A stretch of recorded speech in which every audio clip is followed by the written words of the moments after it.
the beauty industry is worth over $500 billion globally. But has it helped people feel more beautiful? No, we feel worse than ever before.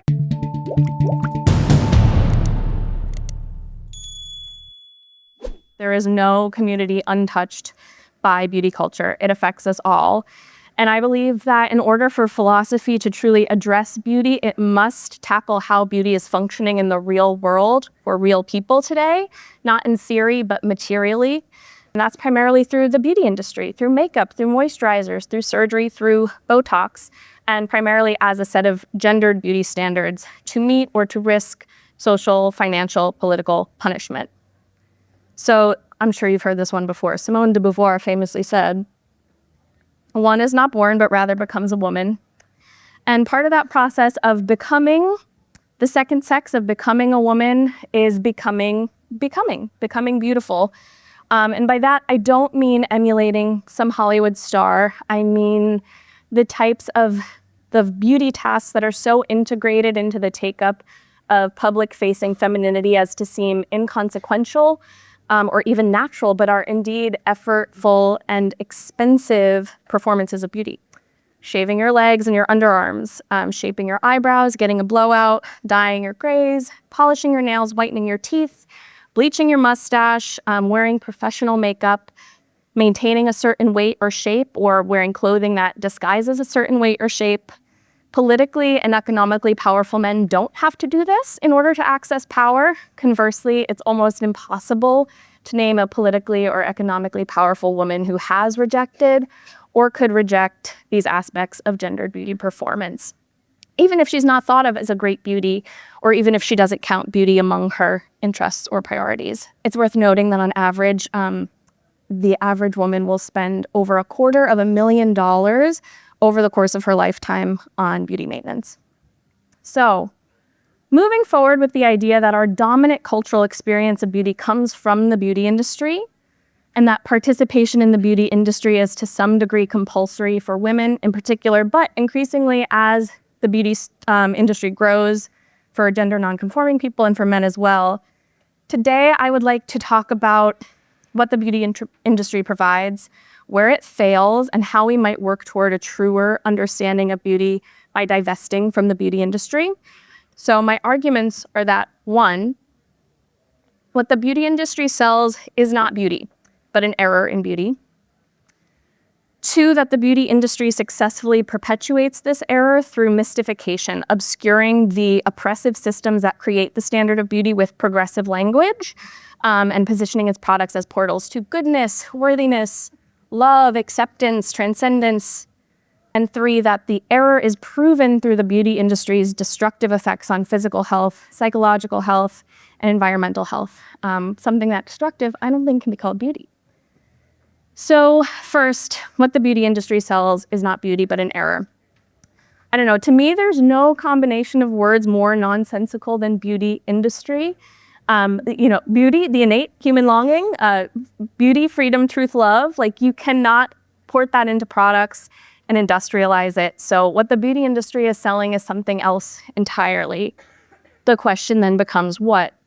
In her book on beauty and being just, Elaine Scarry defines beauty as having 4 core features. Beauty is sacred, it is unprecedented, it is life-saving, and it invites deliberation. So besides inviting deliberation, I am here, after all, arguing against the dominant understanding of beauty in Western culture. The beauty industry's version of beauty does not meet these requirements. For example, it is not unprecedented. I think the best example of this is the anti-aging industry, which is worth $37 billion globally. Anti-aging marketing implores customers to turn back time, to feel like yourself again, to erase signs of aging and sun exposure, and to return to the past or an imagined past, to the precedent set by youth. The beauty industry is also not life-saving. Those who pursue its physical standards open themselves up to harm. Harsh ingredients can irritate the skin, which is part of the full body immune system, by the way. You don't really want to irritate that. Something as simple as soap is associated with decimating the skin microbiome, which can lead to asthma, eczema, allergies, and other lifelong illnesses. Products are formulated with carcinogens and endocrine disruptors. Injectables come with risks including vision problems, blindness, tissue death, and cosmetic surgery sadly claims the lives of hundreds every year. The pressure to meet the standard of beauty additionally leads to decreased mental health. Appearance standards are associated with increased risk of anxiety, depression, dysmorphia, obsessive thoughts, self-harm, and even suicide. So what the beauty industry calls beauty is a public health issue. And Elaine Scarry could have predicted this. She wrote that when a legion of people begin to style themselves after a particular movie starlet, or in other words, when people alter their appearance to meet the same celebrated standard of physical appearance, it is an error in beauty. So we can more accurately describe the premise of beauty industry then, not as beauty, but as an error in beauty. And we could more specifically describe it not as beauty, which is multidimensional, sensorial, spiritual, and external, I think, connects you to something outside of yourself, something bigger than yourself.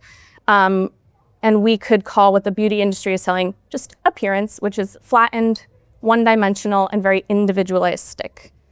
So in mystifying appearance as beauty, the beauty industry strengthens its grip on consumers. So consumers want beauty, they're sold appearance. This does not satisfy that sort of innate human longing for beauty, but without alternative understandings of beauty, people keep trying, buying, and applying products. And this really works. The beauty industry is worth over $500 billion globally. But has it helped people feel more beautiful? No, we feel worse than ever before. Studies show that people's anxiety about their appearance and obsession with their own appearance is getting worse and worse and worse as more beauty products enter the market. So why is this working if it's just clearly not working? Why are we still buying into it? My argument is that the beauty industry successfully sells this standard through mystification. So it obscures the oppressive systems that create the standard of beauty by co-opting progressive language and positions its products as things that don't affect the body, but affect the spirit, affect the soul. So I'm going to get a little bit into the history of beauty standards and how some of these standards evolved. Sociologist Tressie McMillan Cottom, I'm not sure if you're familiar with her work, but it is incredible. She takes the idea that the beauty industry doesn't sell beauty a step farther. She says beauty isn't what you look like, it's the preferences that reproduce the existing social order. So these preferences are more commonly called beauty standards.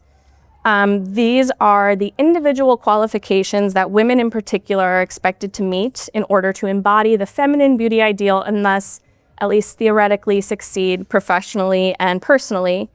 The standard of beauty is a moving target. It changes from era to era, culture to culture. So this sort of disproves the idea that the standard of beauty is objectively appealing or a product of evolution or based in biology. So beauty standards rather are the physical manifestations of systems of oppression. They stem from patriarchy, white supremacy, colonialism, capitalism, and they reinforce systems of discrimination. Anti-aging is ageism for your body. Racism and colorism can be linked to skin lightening and skin brightening. Classism, the skincare standard today is what the kids are calling rich people skin. So that's a pretty easy one to understand. But beauty standards also reinforce fat phobia, ableism, sexism. The beauty standard stems from the values of an unequal society, but it also reinforces those values as it's adopted. Studies show that those who meet the minimum beauty requirement receive better treatment from teachers and peers.